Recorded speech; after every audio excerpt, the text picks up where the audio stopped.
Sur cette vidéo amateur filmée ce matin, la poussière a envahi l'hôpital de Beersheva. Une frappe iranienne vient de l'atteindre.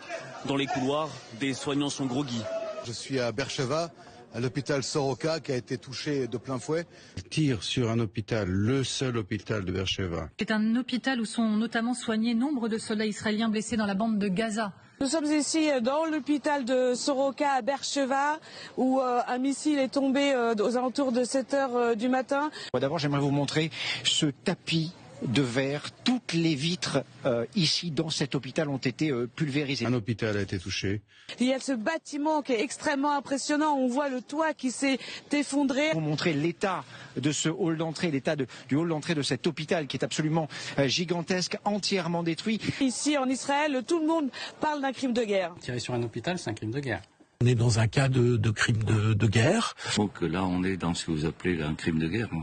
Le ministre de la Santé israélien parle de crime de guerre suite à la frappe sur l'hôpital de Soroka. Leur but est de tuer le plus de civils possible. Là, c'était carrément sur un hôpital. Le plus surprenant dans ce qui s'est passé ici, il faut bien le dire, c'est qu'il n'y a eu aucun blessé.